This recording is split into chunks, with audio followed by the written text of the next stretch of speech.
Le darwinisme, un mythe persistant réfuté par la science.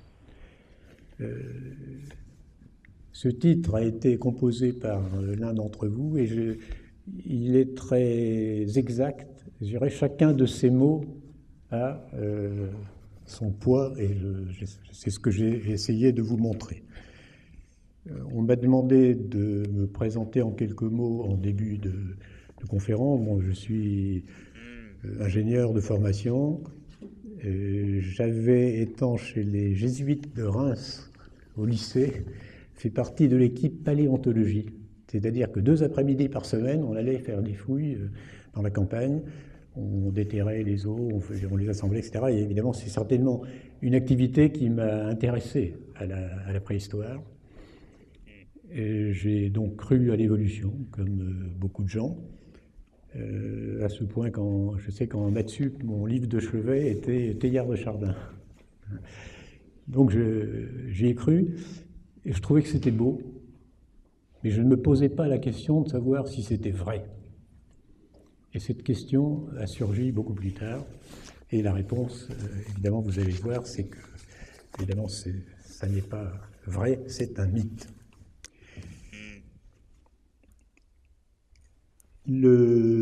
Alors, dans le cadre de ayant découvert évidemment que l'évolution était un mythe, après il faut comprendre pourquoi. Est-ce qu'on enseigne avec un budget publicitaire considérable une théorie qui est fausse? Si vous voulez, il n'y a pas de budget publicitaire pour le principe d'Archimède. Vous savez, le principe d'Archimède, c'est le fait qu'un corps plongé dans l'eau reçoit une poussée verticale égale au poids de l'eau qu'il a déplacée. Bon, on ne fait pas de publicité pour ça. Alors que c'est très important que les gens connaissent la vérité historique. Alors pourquoi fait-on pour l'évolution des musées entiers, des galeries de l'évolution, etc. Ça, évidemment, cette question demande une réponse. Mais la réponse, c'est que justement, comme c'est un mythe, on ne peut pas le prouver, donc il faut persuader les gens par des arguments autres que le raisonnement et l'expérience. Alors, le mot mythe pour l'évolution n'est pas une invention personnelle ou de Mathias, qui a composé ce titre. C'est en 1957, si vous voulez, Jean Rostand. Alors, Jean Rostand est un biologiste qui était à la fois membre de l'Académie des sciences et de l'Académie française. Donc, si vous voulez, quelqu'un de notable dans le paysage intellectuel français de l'après-guerre. Et il a fait la une du Figaro littéraire en 1957 avec un article qui disait « Répétons-nous sur l'évolution des contes de fées pour grandes personnes ». Autrement dit, l'évolution est-elle un conte de fées pour grandes personnes? Donc le conte de fées pour grandes personnes, c'est l'expression de Jean Rostand. Ce n'est pas une invention personnelle. Et la question se pose effectivement parce qu'il faut bien voir que quand Lamarck et Darwin, qui sont les grands inventeurs de la théorie de l'évolution, ont vécu, à leur époque, la génétique n'existait pas. C'est-à-dire que Lamarck et Darwin, qui sont les grands maîtres à penser de l'évolutionnisme, ne savaient pas de quoi ils parlaient. Ils parlaient, l'évolution, normalement, c'est la transformation des êtres vivants, l'apparition dans une lignée d'un organe qui n'existait pas auparavant dans cette lignée. Donc ce sont des phénomènes qui ont un lien direct avec la génétique, avec les lois de l'hérédité. Mais ces lois, on ne les connaissait pas à l'époque.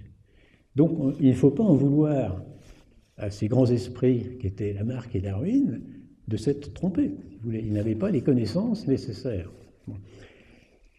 Seulement, aujourd'hui, la génétique existe, c'est une science très, très, très développée, avec énormément de chercheurs, et il faut évidemment se demander si ce qui avait été inventé par Lamarck et Darwin correspond aux normes de la pensée savante, c'est-à-dire la rationalité et la conformité avec les faits. Alors, le fait qu'on ait inventé cette théorie sans avoir les connaissances nécessaires pour savoir si c'était vrai ou si c'était faux, alors que pour la démarche scientifique, être capable de vérifier si ce qu'on dit est vrai ou faux, c'est quelque chose d'absolument nécessaire. Ça fait partie de la méthode scientifique. Donc, pourquoi Lamarck et Darwin parlaient-ils d'évolution alors qu'ils ne savaient pas de quoi ils parlaient? Eh bien, la réponse est très simple. Ils en ont parlé parce qu'ils y croyaient. Maintenant, pourquoi y croyaient-ils? Eh bien, ils y croyaient à l'évolution, parce que beaucoup de gens autour d'eux étaient persuadés que la transformation des choses était une loi universelle. C'était une des grandes lois de l'univers, et c'est ce qu'on a appelé, ce qui s'appelle encore, le mythe du progrès. C'était l'idée du progrès. C'est l'idée que le temps fait que les choses s'améliorent avec le temps. Alors on en reparlera un petit peu après, mais il faut bien voir que, alors pour situer les choses, le grand livre de Darwin, qui s'appelle L'origine des espèces, c'est de 1859. Donc ça fait un peu plus de 150 ans. Et juste après la sortie de son livre, Darwin écrit à Asa Gray, qui est un biologiste américain, qui était de ses amis, il dit « Il est très important que mes idées soient lues par des hommes intelligents, accoutumés aux arguments scientifiques, tout en n'étant pas naturalistes. Cela peut paraître absurde, mais je m'imagine que de pareils hommes, donc c'est des hommes cultivés mais n'étant pas des scientifiques, entraîneront après eux les naturalistes qui s'entêtent à croire qu'une espèce est une entité. » Alors, ça veut dire que pour Darwin, qui croyait à l'évolution, les obstacles à sa croyance, c'était les hommes de science, les naturalistes, ceux qui étudiaient la nature. Parce que eux savaient que les espèces sont une réalité. Et la thèse de Darwin, c'est que justement, il n'y a pas d'espèces. Tout se transforme, tout évolue. C'est ça l'évolution. Donc, on voit bien sur cette citation de Darwin qu'il s'agit d'une croyance et que justement l'obstacle à cette croyance, c'est la science. Ce sont les connaissances accumulées par les naturalistes. Et pour surmonter l'obstacle, c'est-à-dire l'opposition des scientifiques, la solution, c'est la pression sociale. Donc c'est par le biais de la propagande, de la pression sociale, que, effectivement, de fil en aiguille, la plupart des scientifiques en sont aujourd'hui à croire à l'évolution. Mais ce qu'il faut bien voir, c'est que ce à quoi ils croient n'est pas du tout quelque chose qui a été inventé par Lamarck et Darwin. Donc j'aurai 3 parties dans cet exposé. La première partie, c'est les précurseurs littéraires de l'évolutionnisme. La deuxième partie, c'est la mise en musique scientifique du mythe de l'évolution par Lamarck et Darwin. Et puis, en troisième partie, évidemment, nous verrons ce que la science a à dire à propos de cette croyance. Alors, les précurseurs littéraires, ça c'est très intéressant, parce que dans l'esprit de beaucoup de gens, les hommes de lettres ne sont pas des savants. Et les savants sont des gens sérieux qui s'occupent des réalités. Mais la théorie de l'évolution ne correspond pas à ces schémas-là. Si vous voulez, alors, qu'est-ce que ça veut dire, la théorie de l'évolution? Alors, aujourd'hui, dans l'esprit général, ça veut dire de l'amibe à l'homme. L'amibe, c'est le petit organisme protozoaire, l'apparition de la vie, si on veut. Et puis l'homme, c'est vous, c'est moi.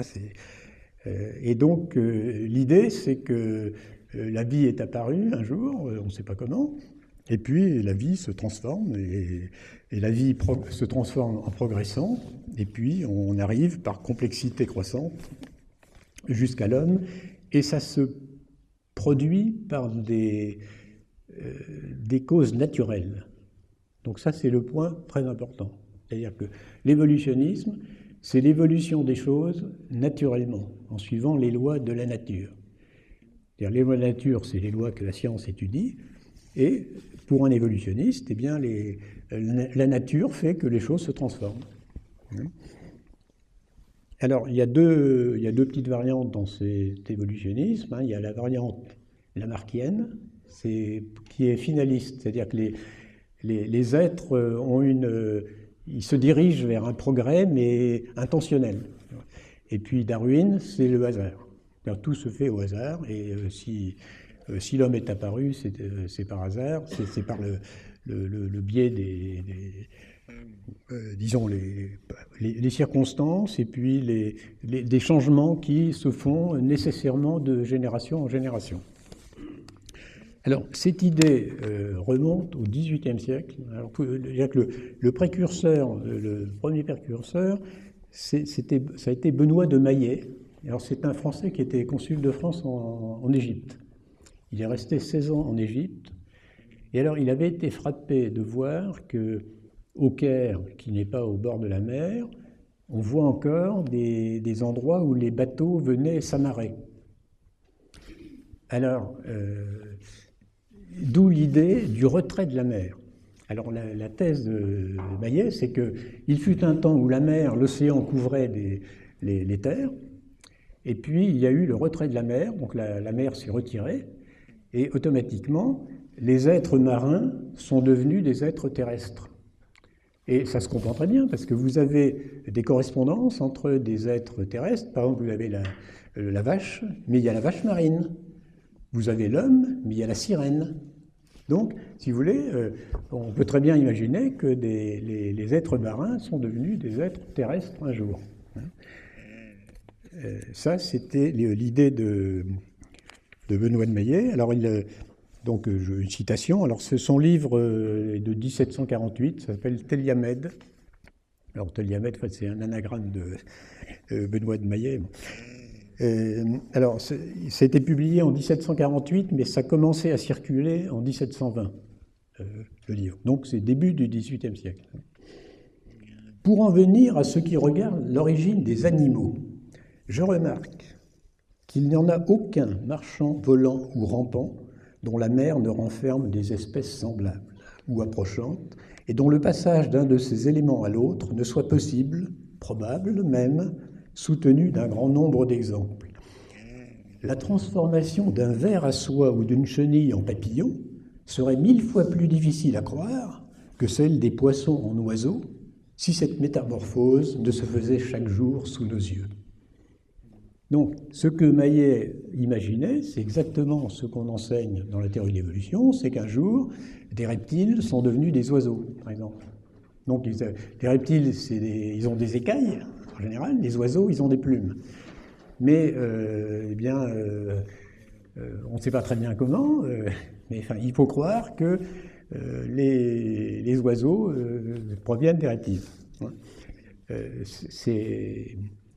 Vous pouvez le croire, je pense même qu'il y a dans cette salle des gens qui le croient, mais il faut avoir le courage intellectuel, quand on est évolutionniste, de se dire, oui, un jour, il y a eu un reptile qui s'est vu pousser des plumes. Bon. Ça, Benoît de Maillet, 1720, si vous voulez, l'avait parfaitement conçu. Hein. Et en ce qui concerne l'homme, il disait la chose suivante. Dans quel état croyez-vous que les races humaines se soient trouvées au sortir de la mer? Puisque tous les êtres vivants sortent des êtres marins, parce que ce qu'enseigne la théorie de l'évolution. Hein. Donc l'homme en fait partie. Alors, c'est les races humaines au sortir de la mer, farouches, muettes. L'homme primitif ne savait pas parler. Hein. Sans raisonnement, elles ont erré longtemps sur la terre et habité les cavernes. L'homme des cavernes, 1720. C'est intéressant ça. Avant qu'elles eussent acquis l'usage d'articuler des sons, avant de les approprier à certaines idées et de communiquer leurs pensées et leurs connaissances à leurs enfants. C'est-à-dire que cette idée que les sauvages, alors l'homme sauvage, au XVIIIe siècle, si vous voyez, il y avait les explorateurs, les missionnaires, etc. Donc on commençait à savoir qu'il y avait des peuples qui vivaient dans des régions assez éloignées, avec des conditions de vie très très simples. Et il y a eu cette idée que les sauvages, alors sauvage ça vient de selva en latin qui veut dire la forêt, que les sauvages étaient les primitifs. Donc l'idée qu'il y a eu un homme primitif qui ressemblait au sauvage. Ça, on la trouve chez de Maillet, et on la trouve aussi chez Jean-Jacques Rousseau, le fameux Jean-Jacques, hein, qui est alors un tout petit peu postérieur à Maillet. Rousseau est mort en 1778, et il a imaginé ce qu'on appelle l'état de nature. Alors l'état de nature chez Rousseau, c'est l'état primitif de l'homme avant la civilisation. Et les particularités, si vous voulez, entre autres, c'est que comme chez Maillet, l'homme primitif ne sait pas encore parler. Alors dans cet état primitif, dit Rousseau en 1755, ça c'est de discours sur l'origine et les fondements de l'inégalité parmi les hommes. J'attire votre attention sur le fait que Jean-Jacques Rousseau, c'est peut-être un doux rêveur, comme vous allez voir, mais c'est quelqu'un qui a eu une influence sur nos sociétés qui est gigantesque. Il était suisse, mais ça ne l'a pas empêché. Ses idées ne connaissent pas les frontières. C'est quand même un des grands penseurs de tous les grands ancêtres de la Révolution française. Et tous les drames de la société actuelle ont plus ou moins leur source dans l'imagination de Rousseau, sur lequel, vous savez, l'homme est né libre et il est dans les fers, etc. Donc toute la destruction du tissu social qui est issu de la Révolution française a indirectement sa source chez Rousseau. Et Rousseau avait imaginé un état primitif où l'homme était heureux, justement, parce qu'il n'y avait pas encore la société. Mais ça n'est que de l'imagination littéraire. Dans cet état primitif, écrit-il, n'ayant ni maison ni cabane, ni propriété, chacun se logeait au hasard, et souvent pour une seule nuit. Les mâles et les femelles s'unissaient fortuitement selon la rencontre, l'occasion, le désir, sans que la parole fût un interprète fort nécessaire des choses qu'ils avaient à se dire. Ils se quittaient avec la même facilité.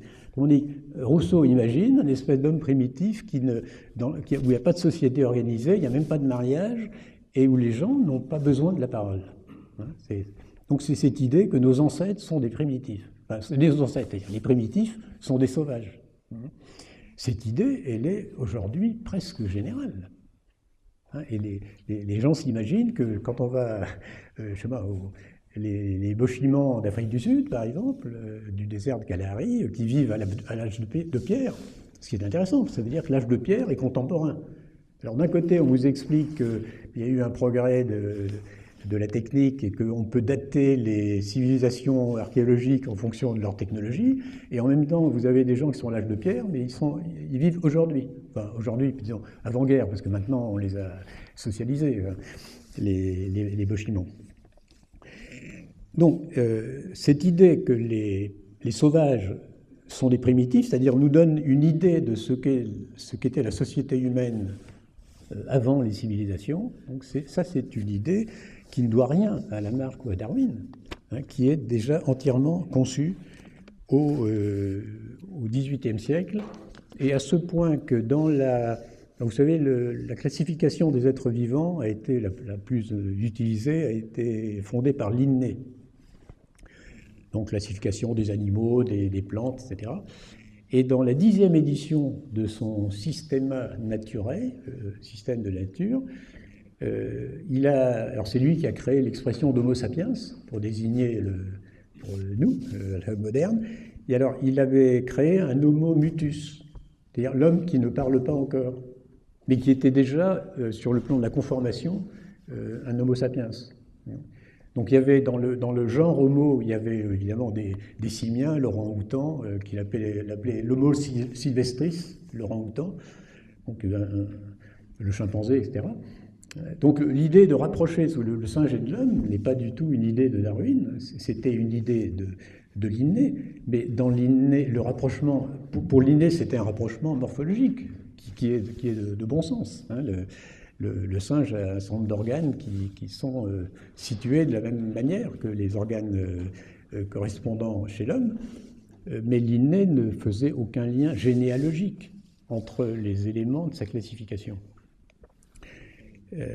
Mais simplement, il avait quand même, sous la pression de gens comme Benoît de Maillet, introduit un homo mutus, c'est-à-dire l'idée qu'il y a eu à un moment donné un être qui était pratiquement semblable à l'homme, mais qui n'avait pas encore l'usage de la parole. Alors, le grand, enfin, celui qui a été le plus évolutionniste au sens moderne du terme à l'époque, c'est Diderot. Alors Diderot, c'est pareil, c'est un des grands ancêtres de la pensée révolutionnaire. C'est quelqu'un dont on enseigne la littérature dans les classes de nos écoles. Alors Diderot est mort en 1769, hein, pour le situer. Donc c'est quand même, c'est avant la Révolution française, mais par contre les idées de Diderot ont été très influentes sur la Révolution.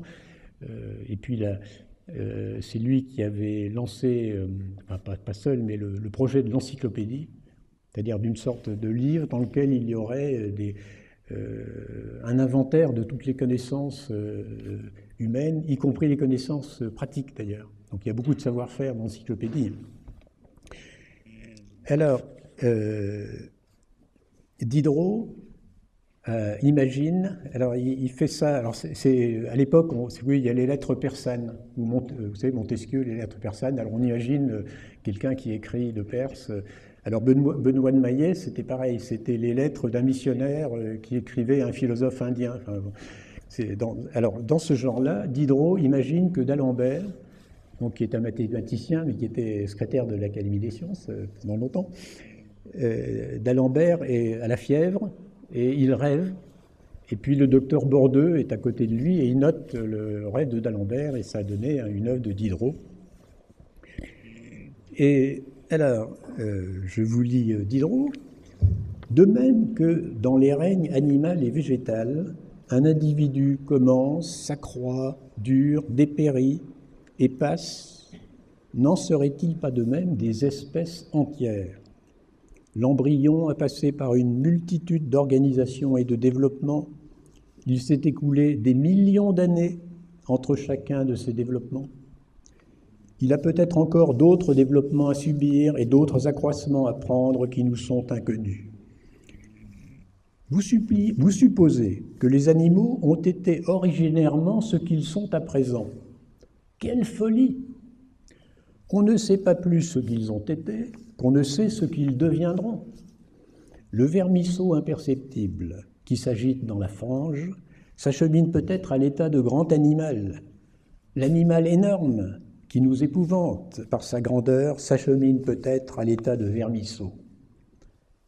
Donc, on a les thèses évolutionnistes, mais en plein, là, à la fois les millions d'années, parce qu'évidemment, qu'un petit animal devienne un éléphant, ça n'est crédible que si ça s'est produit petit à petit pendant longtemps. Donc,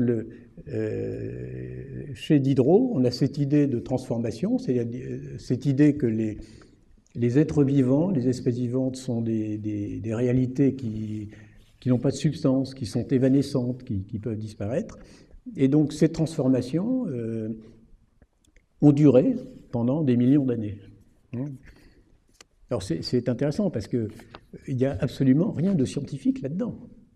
Diderot n'est pas, enfin, c'est un homme cultivé qui se tenait au courant des choses, mais je veux dire, rien de ce qu'il affirme n'a de fondement scientifique. Et encore mieux, si vous voulez, dans le rêve de d'Alembert, toujours, il dit « Les organes produisent les besoins et réciproquement, les besoins produisent les organes. La conformation originelle s'altère ou se perfectionne par la nécessité et les fonctions habituelles. Nous marchons si peu et nous travaillons si peu et nous pensons tant que je ne désespère pas que l'homme finisse par n'être plus qu'une tête. » Alors, c'est très drôle parce que c'est exactement les idées de Lamarck. Si vous voulez, Lamarck qui arrivera au XIXe siècle, c'est-à-dire l'idée que les organes se renforcent quand on s'en sert, et au contraire, ils perdent leur force si on ne s'en sert pas. C'est la loi de l'usage et du non-usage. Et puis l'idée que, justement, Diderot qui marche peu et qui travaille beaucoup, de la tête, eh bien, sa tête va grossir. C'est en plein l'évolutionnisme, si vous voulez. Et vous savez que pour les évolutionnistes, on va faire très attention au volume du cerveau. Et on classe les fossiles souvent par la capacité crânienne, etc. Parce il faisait déjà un lien, si vous voulez, entre la pensée et le cerveau. Et évidemment, il y a cette idée que l'évolution est un progrès. Alors là, on l'a pas, on va la voir bientôt plus clairement, mais dans l'évolutionnisme, il y a l'idée qu'on va vers le mieux. Donc on passe, le sauvage, personne n'a envie de vivre comme les sauvages, donc l'homme qui est en société, enfin nous, d'une certaine façon, est supérieur à l'homme des bois, hein, qui n'a pas le téléphone portable et l'électricité, par exemple. Hein, donc il y a cette idée du progrès au cours du temps, et donc eh bien, il y a eu un jour des hommes primitifs et des animaux primitifs, mais qui étaient différents de ce que nous sommes aujourd'hui. Et nous arrivons maintenant à Condorcet. Condorcet est aussi un grand nom même de la Révolution, parce que lui a vécu, il faisait partie des révolutionnaires, mais il ne faisait pas partie il faisait partie des révolutionnaires modérés, si bien que pendant la Terreur, Condorcet a été obligé de se cacher. Donc il vivait rue Servandoni, c'est une petite rue près du Sénat à Paris. Donc il s'est caché pendant 4 mois. Et puis au bout de 4 mois, il s'est rendu compte, d'une part, c'était peut-être dangereux pour la personne qui l'hébergeait, puis il y en avait assez de tourner en rond. Mais c'est pendant ces 4 mois-là où il a écrit son grand livre qui s'appelle Les esquisses d'un tableau du progrès humain. Alors c'est quelque chose qui est quand même tout à fait extraordinaire. Condorcet, c'est le chant du progrès, c'est l'idée que l'humanité marche vers un futur extraordinaire, et en même temps, il vivait comme un proscrit sous la terreur. Donc il aurait dû se rendre compte qu'il y avait une contradiction manifeste entre ces idées théoriques qu'il mettait sur papier et puis la vie qu'il vivait. Et ça, il ne l'a jamais vu. Et il l'a tellement peu vu que, alors, au bout de 4 mois, il en a eu assez d'être enfermé entre 4 murs, et il a voulu rentrer chez lui, donc quitter Paris. Et il s'est fait arrêter parce qu'à Clamart, il avait faim, il a commandé une omelette. Et alors la servante lui a demandé combien d'œufs. Il a dit 12. Alors le problème, c'est que ça commençait à être la pénurie à l'époque de la Terreur. Une omelette de 12 œufs, c'était... Enfin, si vous voulez, il s'est trahi comme ça. Parce que lui, ça faisait tellement longtemps qu'il vivait en dehors de la rue, il ne savait pas que...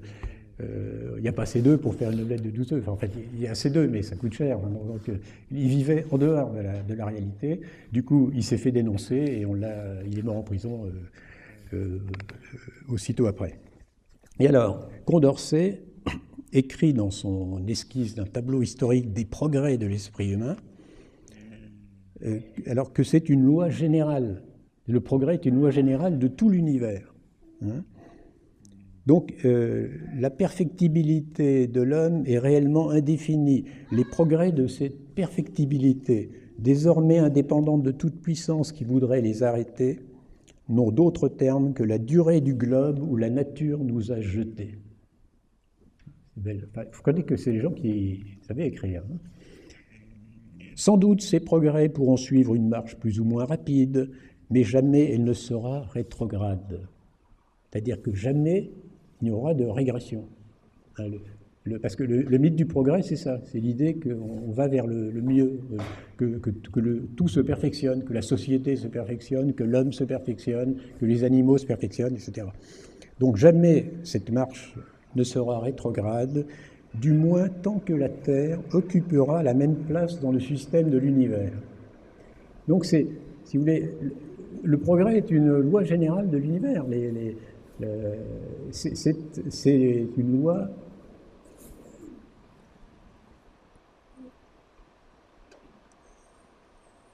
Alors, les lois générales de ce système ne produiront sur ce globe ni un bouleversement général, ni des changements qui ne permettraient plus à l'espèce humaine d'y conserver, d'y déployer les mêmes facultés.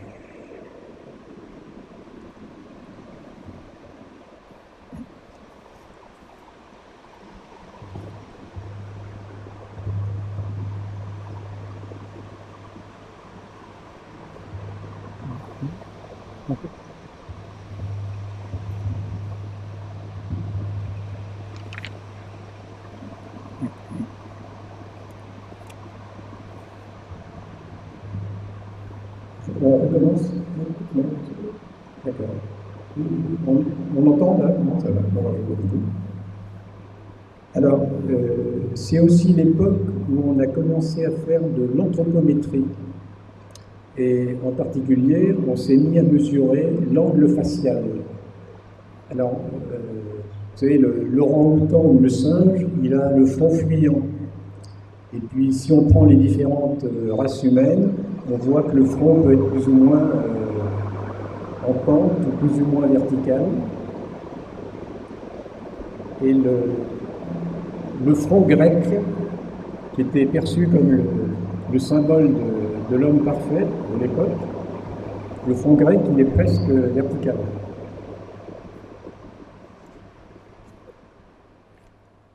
Alors, il y a un personnage intéressant à l'époque, alors qui est donc de l'époque de la Révolution, cette fois on avance dans le temps, qui est Jean-Joseph Viret, qui était pharmacien en chef des hôpitaux militaires sous l'Empire.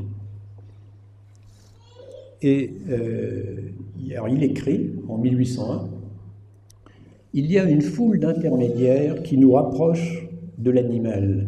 Croyez-vous qu'il y ait si loin des Hottentots, Bochimans aux chimpanzés qui habitent presque dans le même pays?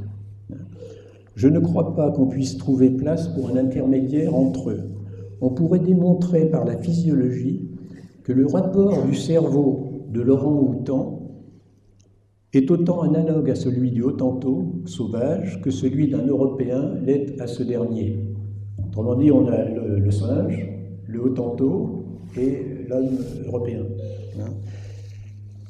Et l'on sait que l'intelligence est en raison directe de la masse cérébrale bien constituée. Donc vous avez là un intérêt pour je le signalais tout à l'heure, pour la capacité crânienne des gens.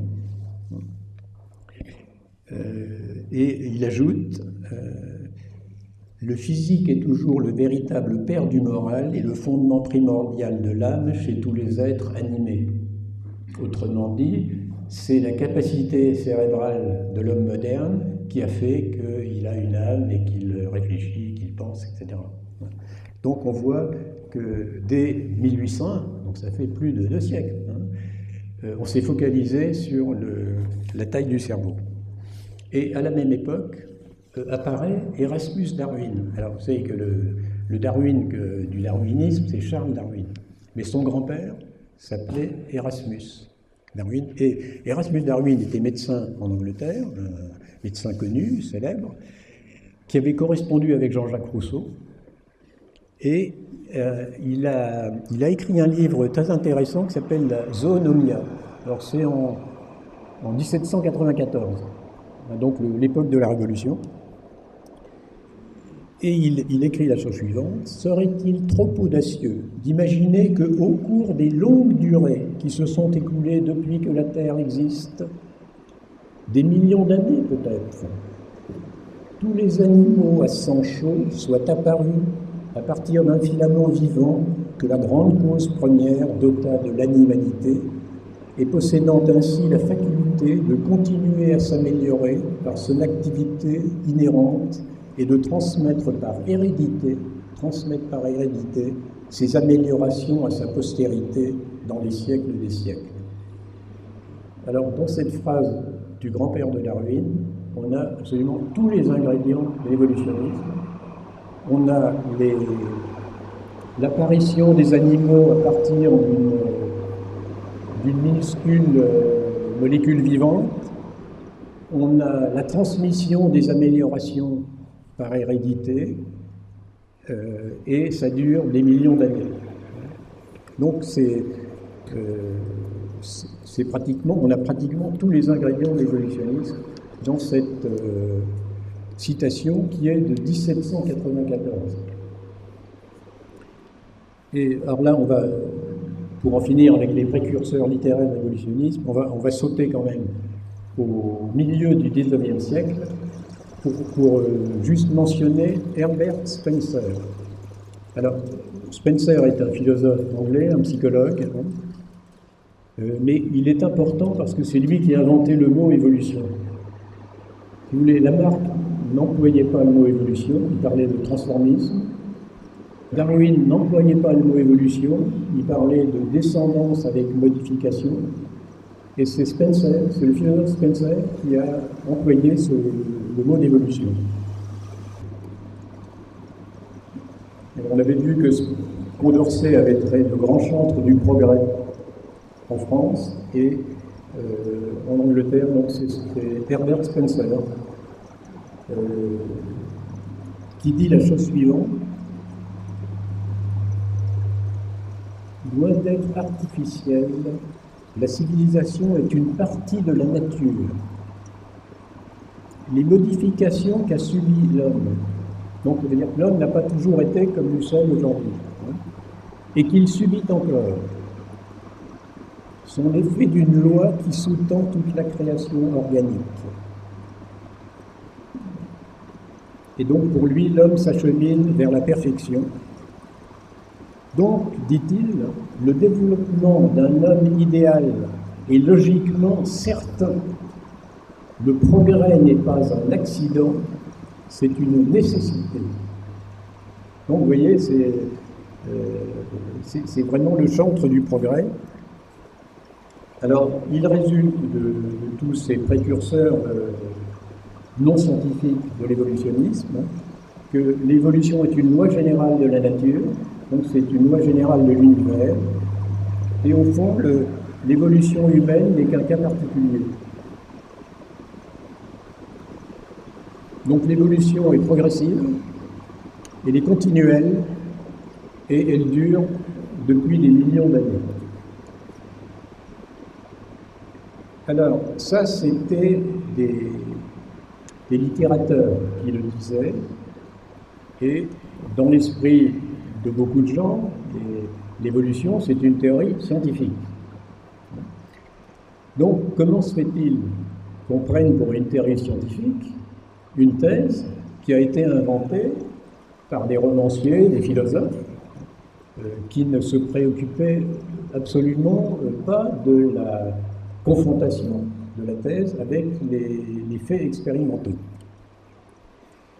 Eh bien, c'est parce qu'entre-temps, il a surgi de vrais hommes de science, de vrais naturalistes, comme Lamarck et Darwin, qui ont mis en musique savante le thème de l'évolution. Alors, Lamarck a sa statue à l'entrée du Muséum des sciences naturelles de Paris, pour ceux qui y vont. On continue ? Et cette statue a toute sa place parce que c'est lui qui a été chargé en 1800, si vous voulez, de créer la chaire des invertébrés au Muséum des sciences naturelles. Donc Lamarck est un spécialiste des invertébrés. Les invertébrés, c'est les mollusques et les insectes, ce qui a son importance d'ailleurs quand on réfléchit aux thèses de Lamarck. Mais les principes du lamarckisme ont été énoncés en 1800 dans son discours d'ouverture, et puis ont été repris en 1809 dans ce qu'il appelle la philosophie zoologique. Mais philosophie zoologique, ça veut dire, le mot philosophie à l'époque n'avait pas le sens littéraire qu'il a aujourd'hui, ça voulait dire la science géologique, la science zoologique. Alors, Lamarck, évidemment, est évolutionniste, et il essaye de comprendre non seulement qu'il y a évolution, auquel il croyait, comme tous les littérateurs que nous avons cités, il essaye de comprendre comment c'est possible, quel est le procédé de l'évolution. Alors, eh bien pour lui, la nature a deux moyens pour les productions qu'elle fabrique, hein, qui sont du temps et des circonstances favorables. On sait que le temps n'a point de limite pour elle, et qu'en conséquence, elle l'a toujours à sa disposition. Quant aux circonstances dont elle a eu besoin et dont elle se sert encore chaque jour pour varier ses productions, on peut dire qu'elles sont en quelque sorte inépuisables. Alors c'est très intéressant de voir que pour Lamarck, si vous voulez, le temps, donc le temps qui passe, et les circonstances favorables, c'est-à-dire l'environnement, sont les facteurs qui agissent dans l'évolution. Donc il y a cette idée que le temps est une cause, que les transformations sont une résultante du temps, mais les transformations progressives. Attention. Alors les deux grandes lois savantes de Lamarck, il y a la première loi, c'est que la fonction crée l'organe. Donc l'idée, c'est que l'oiseau a des ailes pour voler. C'est le besoin de voler crée l'aile dont on a besoin pour voler. Et puis, il y a la loi de l'usage et du non-usage. Alors, la loi de l'usage et du non-usage, c'est que l'organe se renforce par la pratique et, au contraire, diminue, s'atrophie par la non-pratique. Alors, la loi de l'usage et de l'usage n'explique pas l'apparition de l'organe, mais elle explique que l'organe puisse se renforcer ou s'atrophier. Alors vous avez par exemple la taupe comme des yeux, mais la taupe est aveugle. Alors on dit justement, comme elle vit sous terre, elle n'a pas besoin de voir, et donc elle perd son œil, perd sa fonction. Et puis il y a aussi, donc il y a une idée très importante chez Lamarck, qui est que l'idée que l'espèce est comme un individu qui ne vieillit jamais, qui vieillit et qui donc enregistre toutes les modifications de tous les individus qui se succèdent à l'intérieur de l'espèce. Donc on accumule les transformations, donc le renforcement de l'organe est transmis aux descendants, à ce qu'on appelle l'hérédité des caractères acquis, donc le fait d'avoir un biceps plus fort, eh bien, est transmis aux descendants, et puis le descendant du descendant peut transmettre encore un organe renforcé, et ainsi de suite. Donc on a là une possibilité de transformation progressive. Mais ça suppose l'hérédité des caractères acquis, mais à laquelle il croyait. Et puis, ce qui est nouveau chez Lamarck, qui est très important, c'est de proposer une explication pour l'apparition de l'organe nouveau, hein, qui est que la fonction crée l'organe.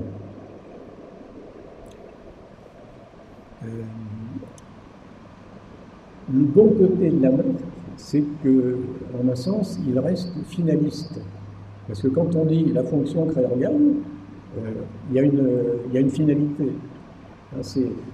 La création d'organes, elle répond à un but. Donc, il y a deux catégories d'évolutionnisme, nous dirons. Il y a le lamarckisme qui est finaliste et le darwinisme qui, lui, ne sera pas finaliste, qui va remplacer la finalité par le hasard. Alors, ce qui est un petit peu dommage, c'est qu'en 2009, ça fait 11 ans, il y a eu de grandes célébrations pour l'anniversaire de Darwin, y compris en France. Donc parce que 2009, c'était à la fois le bicentenaire de la naissance de Darwin et le 150e, si on peut dire, de la publication de l'origine des espèces, qui est le grand livre de Darwin. Mais 2009, c'était aussi le bicentenaire de la philosophie zoologique de Lamarck. Et je ne sais pas pourquoi, l'université française Alors c'est là où on voit qu'on est vraiment sous occupation culturelle. C'est-à-dire que l'université française n'a pas profité des grandes festivités de 2009 pour l'évolution pour rappeler que le véritable inventeur de l'évolution, c'est pas Darwin, c'est Lamarck. Et Lamarck, c'est 1809. La grande publication de Lamarck, c'est 1809. Mais on n'a pas fêté le bicentenaire de Lamarck. Alors, évidemment, Lamarck était athée, mais sa pensée restait finaliste. Alors vous savez, quand on parle de finalité, de fil en aiguille, on arrive à Dieu. Donc l'athéisme qui réfléchit n'aime pas la notion de finalité. Parce que poser la question pourquoi, il y a le pourquoi du pourquoi, et puis à un moment donné, on sent le besoin d'une cause première. Alors, la pensée de Darwin, elle tourne complètement la page de la finalité, c'est-à-dire pour Darwin, l'oiseau vole parce qu'il a des ailes. Pour Lamarck, l'oiseau a des ailes pour voler, donc ça a un sens, il y a une finalité. Et pour Darwin, l'oiseau a des ailes. Alors, comment fait-il pour avoir des ailes? Ça, c'est justement les hasards de la reproduction qui ont fait que les ailes sont apparues. Et évidemment, comme il a des ailes, il vole. Donc on a une sorte de transformation des êtres vivants dans lequel eh bien, la cause explicative, c'est le hasard. Et c'est pour ça que Darwin est aussi important.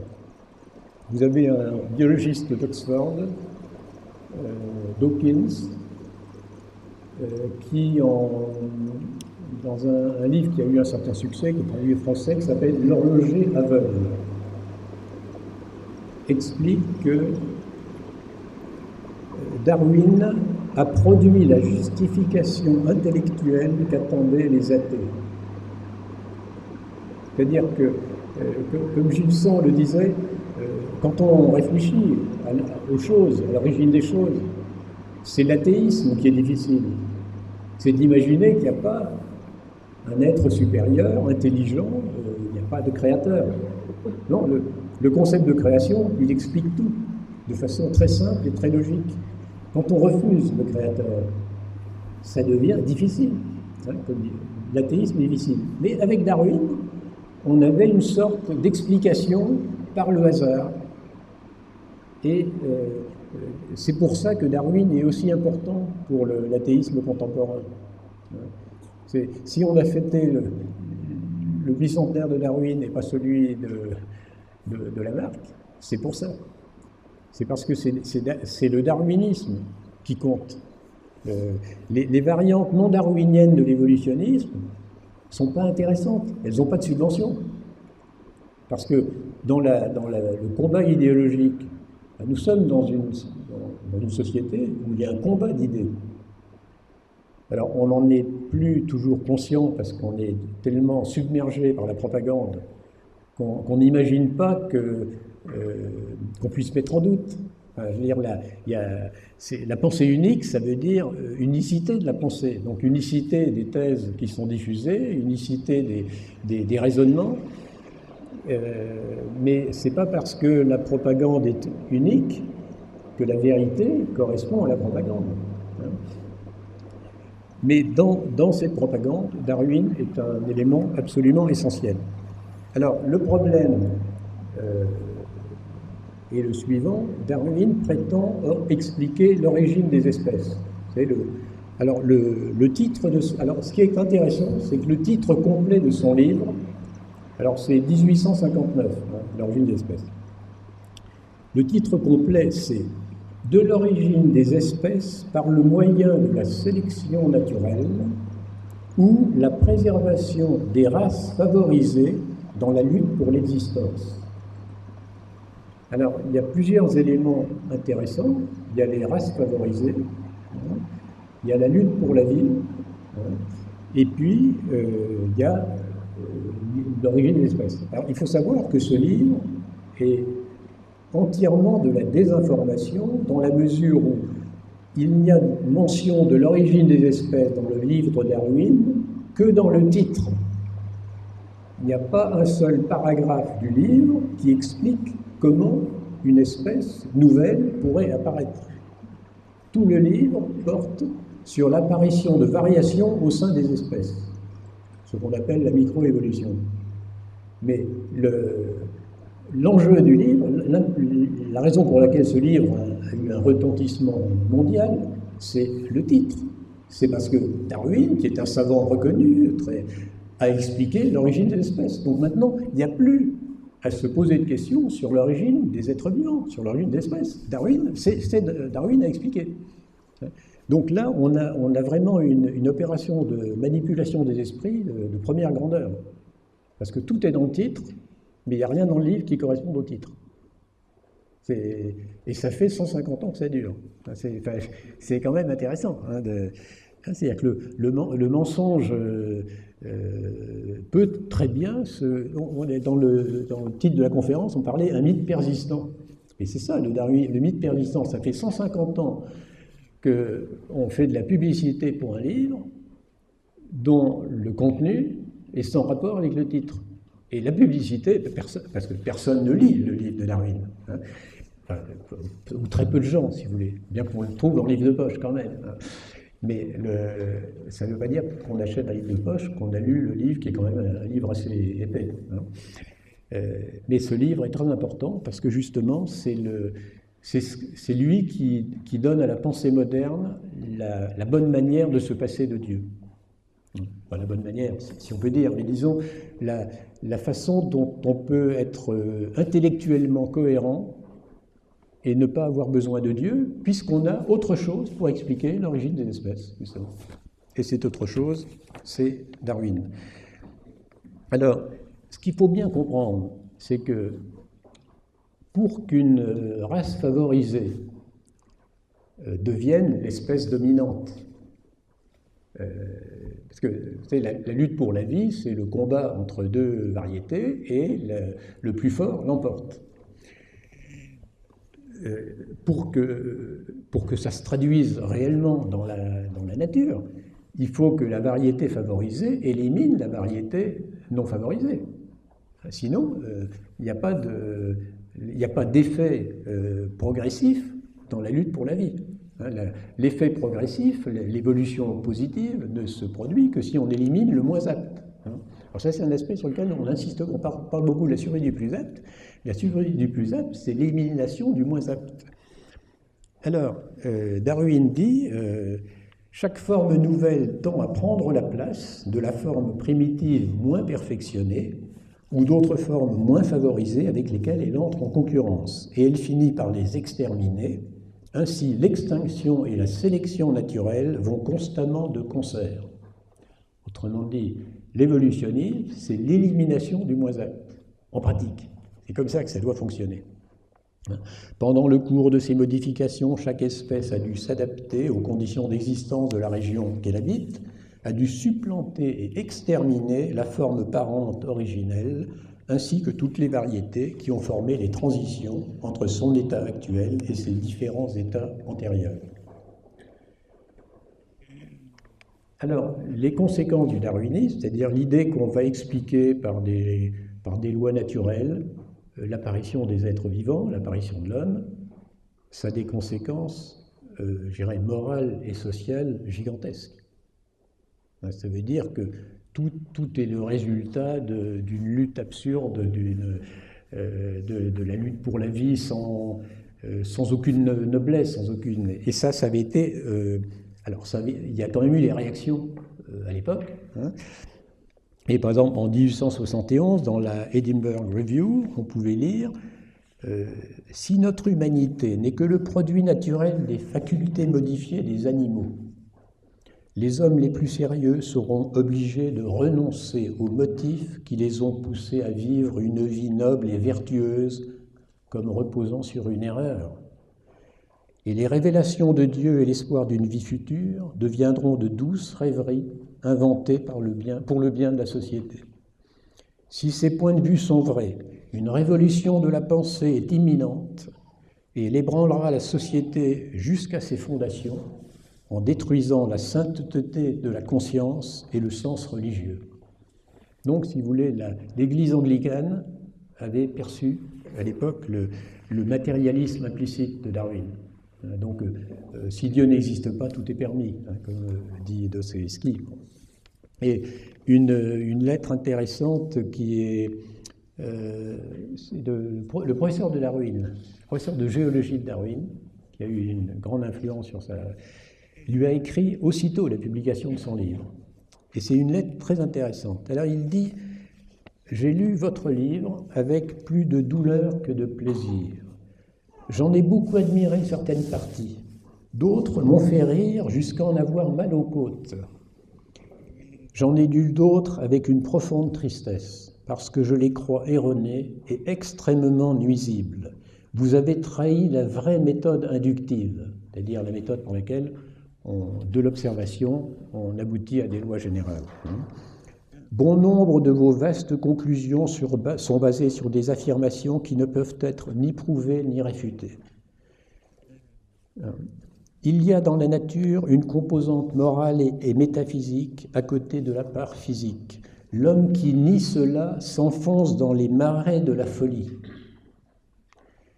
C'est la gloire de la science organique, de la science naturelle, hein, de relier le monde matériel et le monde moral par des causes finales. Vous avez ignoré ce lien et vous avez fait tout votre possible pour le briser. S'il était possible de le briser, l'humanité souffrirait, à mon avis, d'un mal qui pourrait la réduire à l'état de brute et plonger la race humaine dans un état de dégradation pire qu'aucun de ceux dans lesquels elle est tombée depuis les premiers documents écrits de son histoire. Adam Sedgwick, professeur de géologie de Darwin, en 1859. C'est prodigieux de lucidité, parce que l'état de brute et l'état de dégradation pire qu'aucune époque de l'Antiquité, nous y sommes. Mais alors, ce qui était évidemment fantastique pour les matérialistes et les athées, c'est que Darwin, par le gradualisme, par l'idée qu'il y avait des petits changements accumulés, évidemment, expliquait l'origine des choses sans faire appel à la création divine. Alors, il faut bien voir que les obstacles à la pensée de Darwin, c'était les hommes de science. Hein, c'était la citation de Hazagré que j'ai donnée en introduction, hein, parce que pour les hommes de science, les espèces sont une réalité. Hein, et je dirais, aujourd'hui, on est quand même 150 ans après Darwin, on croit quand même toujours qu'il y a des chiens, des chats, des chevaux, etc. Bon. Mais les hommes de science étaient contre. Mais il y a eu des gens qui étaient pour, qui étaient les politiques. Alors, à l'époque, hein, fin 19e siècle, vous avez les libéraux et les marxistes. Les libéraux, la lutte pour la vie et l'extermination du concurrent plus faible, c'était du pain béni pour eux. Hein. Et les marxistes, c'est la lutte des classes. La lutte des classes qui élimine le bourgeois moins apte, qui favorise le progrès, enfin la révolution du prolétariat, etc. Donc, le succès du darwinisme est venu de cette idée extraordinaire que l'humanité pouvait progresser en détruisant. Et les gens continuent à être un petit peu dans ce mythe. Par exemple, vous avez, la Révolution française a détruit un nombre considérable de monuments, mais les gens ne comprennent pas que ça n'était pas un progrès. Parce que c'est Darwin qui est passé par là, qui fait croire qu'en cassant, on fait place nette au meilleur. Donc il y a cette idée du progrès par l'élimination du moins apte dans la lutte pour la vie au cours du temps. Alors le drame pour Darwin, c'est que malheureusement, il n'y a pas hérédité des caractères acquis. Mais ça, lui ne le savait pas. On a découvert ça vers 1890. Donc, alors c'est un Weissmann. Alors, il s'est amusé à couper la queue des souriceaux. Alors, la souris, ça se reproduit assez vite. Hein. Donc, il a coupé la queue des souriceaux dans l'idée qu'au bout d'un certain temps, il naîtrait des souriceaux dont la queue ne repoussait pas de toute sa longueur, puisque l'organe dont on n'a pas besoin doit disparaître. Mais évidemment, même au bout d'un millier de générations, les souriceaux avaient toujours leur queue normale, et donc il a fallu admettre qu'il n'y avait pas hérédité des caractères acquis. Et heureusement, vers 1910, on a découvert les mutations. Alors là, c'était le salut. Et on a abouti à ce qu'on appelle le darwinisme aujourd'hui, ou le néo-darwinisme, c'est-à-dire qu'il y a des mutations qui créent l'élément nouveau, et la sélection naturelle, eh bien, elle garde dans ces éléments nouveaux le meilleur. Donc, grâce aux mutations, si vous voulez, on avait pensé qu'on pouvait sauver le darwinisme, et malheureusement, évidemment, en 1910, on a découvert les mutations, mais on ne savait pas comment ça fonctionnait. Aujourd'hui, on sait comment ça fonctionne, on sait que la mutation est une erreur de copie dans la réplication cellulaire, et donc la mutation, elle est systématiquement régressive, ou au mieux neutre. Mais l'idée de la mutation positive, évidemment, qui serait l'idée salvatrice pour l'évolutionnisme, cette idée doit être abandonnée. Alors, je ne dis pas qu'elle est facilement abandonnée, vous avez encore des gens qui imaginent que les mutations progressives, ça serait possible, seulement, malheureusement pour eux, on ne voit pas comment on pourrait la sélectionner. Parce que la mutation, elle se produit au niveau moléculaire, dans les gènes, et la sélection, elle se produit sur l'être vivant complet. Et on n'a aucun moyen d'atteindre le génome par l'apparence de l'être vivant. Alors, nous allons très rapidement quand même montrer que ce mythe de l'évolution n'est pas évidemment confirmé par la science. Alors, pour que ça ne vienne pas de moi, je vais vous lire quelques déclarations de scientifiques indiscutables qui ont abordé ce sujet. Alors vous avez déjà William Thomson. Alors Thomson était biologiste en chef du Commonwealth. Et pour le centenaire de l'origine des espèces, il fallait quelqu'un pour préfacer l'édition, il fallait quelqu'un pour justifier l'intérêt de lire un vieux livre de 100 ans. Donc il a accepté en disant « je veux bien, mais à condition que mon introduction soit une introduction critique ». Et il dit la chose suivante: « Cette situation dans laquelle des hommes de science défendent une doctrine qu'ils sont incapables de définir scientifiquement, et encore moins de démontrer avec quelque rigueur scientifique, cette situation est anormale et indésirable en science. » Bien, tout est là. On ne peut pas définir scientifiquement l'évolutionnisme pour une raison très simple. C'est qu'on emploie le même mot évolution pour désigner deux choses complètement différentes. La microévolution, c'est-à-dire ces mutations qui font qu'il y a des lapins albinos, par exemple, vous avez des myopes, vous avez des... mais cette mutation ne touche que des caractères secondaires, et on n'a jamais vu une mutation capable de créer une information génétique utile, donc capable de créer un organe. Donc la connaissance que nous avons des mutations, non pas la théorie des mutations, mais la réalité des mutations, élimine complètement la possibilité de l'évolution progressive par un procédé aléatoire de type mutation. Citation de Ernst Schein, qui est prix Nobel de biochimie, qui est un juif, en 1970, donc supposer que le développement et la survie du plus apte est entièrement la conséquence de mutations au hasard, ou même que la nature mène des expériences par essai et erreur en vue de créer des systèmes vivants mieux équipés pour la survie, me paraît être une hypothèse ne reposant sur aucune preuve et irréconciliable avec les faits. Donc l'évolution, ça n'est pas une théorie scientifique, ça n'est pas de la science, c'est toutes sortes de choses, mais pas de la science. Et vous avez, alors ça c'est encore plus intéressant, vous avez Zatmary et Smith. Ce sont, John Leonard Smith, bon, il est mort maintenant, c'est un Anglais, Zatmary était hongrois, mais ils avaient tous les deux la chaire de macroévolution à Harvard. Alors justement, la macroévolution, c'est l'évolution qui n'est pas de la microévolution. C'est l'apparition d'organes nouveaux dans une lignée qui en était dépourvue.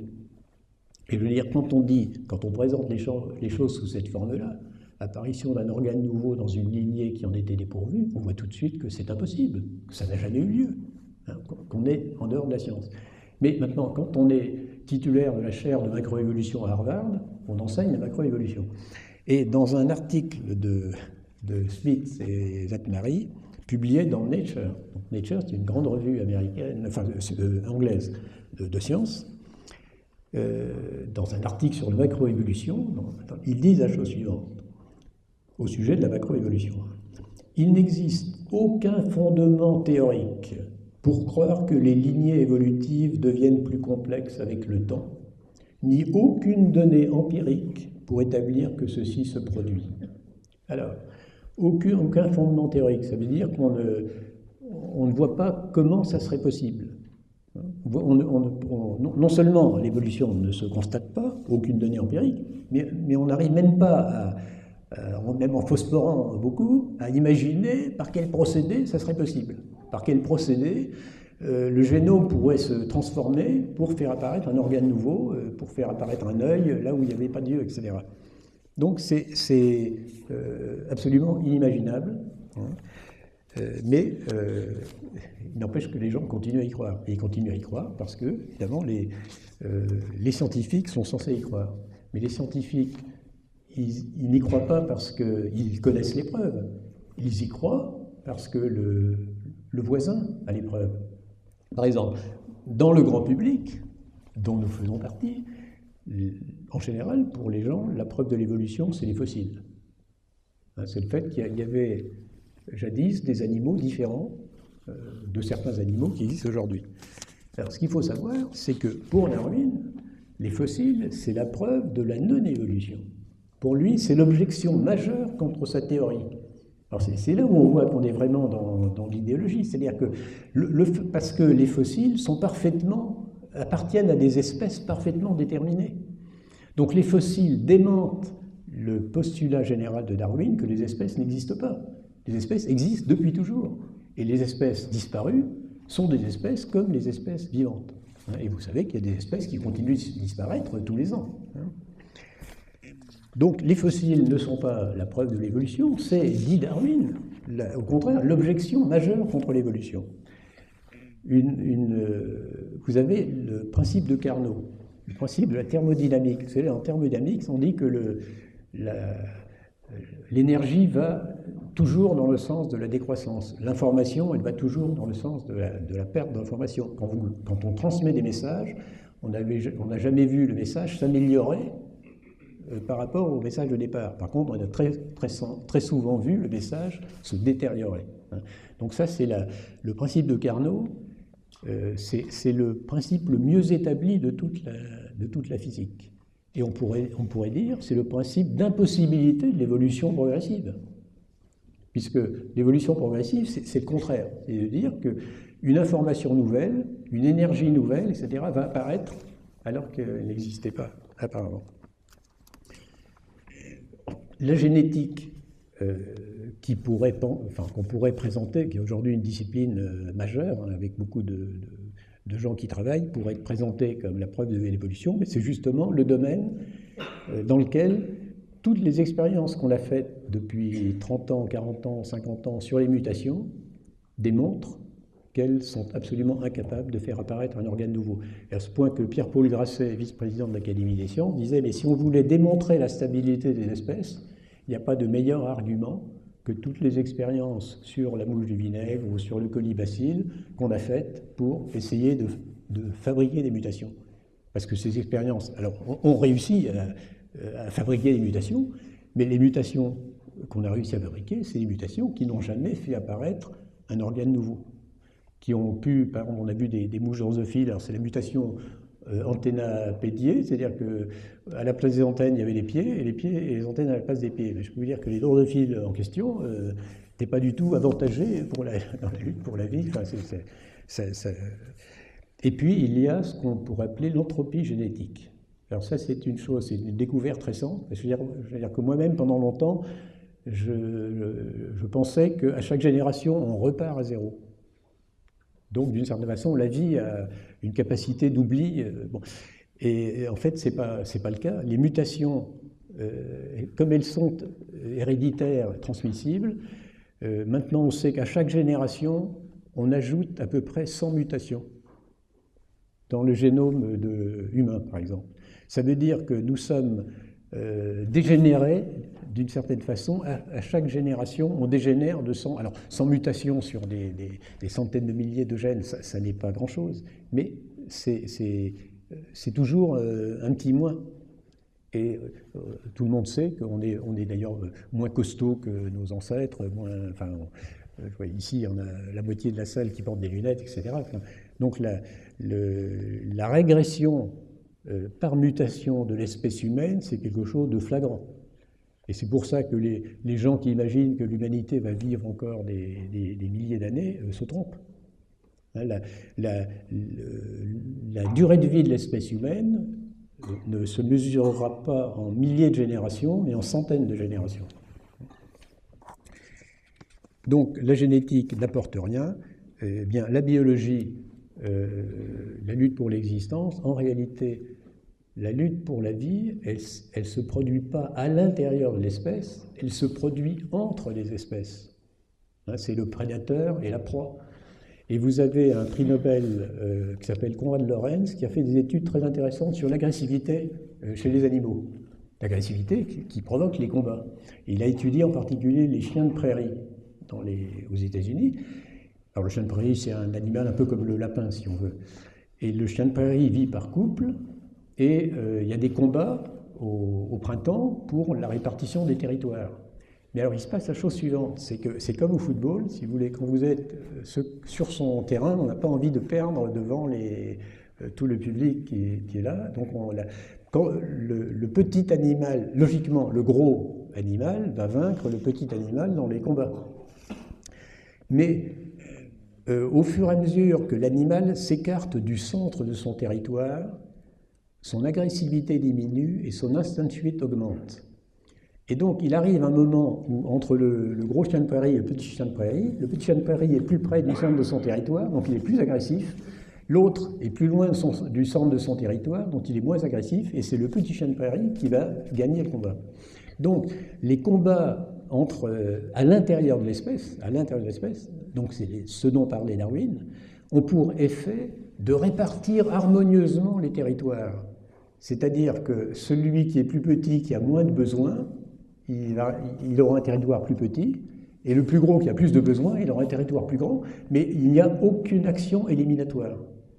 Donc le principe même de la sélection naturelle darwinienne est réfuté par la réalité biologique. Donc on pourrait évoquer beaucoup plus longtemps cette réfutation par la science, mais je dépasserai le temps, mais concluons.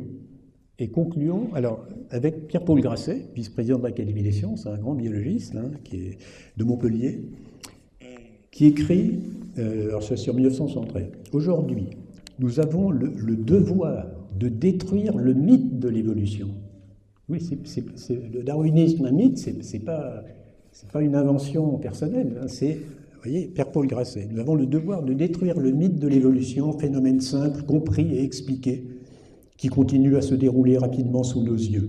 Il faut amener les biologistes à réfléchir sur la légèreté des interprétations et des extrapolations que les doctrinaires présentent ou imposent comme des vérités démontrées.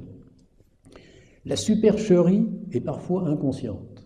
C'est des mots très... Je veux dire, dans la bouche d'un vice-président de l'Académie des sciences, parler de supercherie, parler de légèreté des interprétations au terrain, c'est des paroles extrêmement fortes. La supercherie est parfois inconsciente, mais non toujours, car il en est qui, par sectarisme, ignorent volontairement le vrai et refusent de reconnaître les insuffisances et la fausseté de leurs croyances. Autrement dit, l'évolutionnisme, c'est une croyance, mais qu'on défend par tout le monde. Alors, il n'en reste pas moins que l'homme de la rue croit à l'évolution. Donc, on est en face d'une question majeure, Et ce qui est rassurant, hein, ce qui confirme tout ce que je viens de vous dire, et ça sera ma conclusion, c'est une citation de Pie IX. Alors, Pie IX, si vous voulez, c'est le pape contemporain de Darwin. C'est le pape, il est mort en 1879. Mais c'est aussi le pape du Concile Vatican I, c'est le pape du dogme de l'Immaculée Conception. Et en 1877, donc quelques années avant de mourir, il a envoyé un mot d'encouragement à un médecin français qui avait écrit un ouvrage anti-darwinien dont le titre était « Du darwinisme ou l'homme singe ». Alors, que dit Pie IX? Un système, donc il parle, le darwinisme, il appelle ça un système, qui répugne autant à la fois à l'histoire, à la tradition de tous les peuples, à la science exacte, aux faits observés et à la raison elle-même, c'est puissant, hein. Donc, semblerait ne nécessiter aucune réfutation. Si le rejet de Dieu et les penchants au matérialisme, dus à la dépravation, ne cherchaient avec ardeur un appui dans ce tissu de fables. Pie IX, 1877. Le darwinisme, un tissu de fables, contraire aux sciences exactes, contraire aux faits. Et de fait, l'orgueil, après avoir rejeté le Créateur de toutes choses et proclamé l'indépendance de l'homme, voulant que ce dernier soit son propre souverain. C'est lui qui a dit suffrage universel, mensonge universel, Pie IX. Donc, voulant que l'homme soit son propre souverain, son propre prêtre et son propre Dieu, l'orgueil s'avance jusqu'à dégrader l'homme lui-même au rang des brutes, sans raison, peut-être même au rang de la matière inanimée, confirmant ainsi inconsciemment cet oracle divin. Où sera l'orgueil, là aussi sera l'ignominie. Proverbe 11.2. Mais, autrement dit, c'est tellement absurde que ça ne devrait pas demander de réfutation. Mais la corruption de notre époque, les machinations des pervers, le danger pour les simples, parce qu'évidemment, ceux qui réfléchissent, ils vont bien voir que c'est absurde l'évolutionnisme, mais il y a les gens qui font confiance. Donc, il faut se soucier des gens qui font confiance. Donc, il y a une responsabilité des intellectuels. Ça, c'est parfois oublié. Donc, que nous dit Pie IX, 1877, la corruption de notre époque, les machinations des pervers, les dangers pour les saints, réclament que de telles fantaisies, si absurdes qu'elles soient, doivent, puisqu'elles empruntent le masque de la science, être réfutées par la vraie science. Je pense qu'il n'y a pas de meilleure conclusion à cet exposé et j'en resterai là.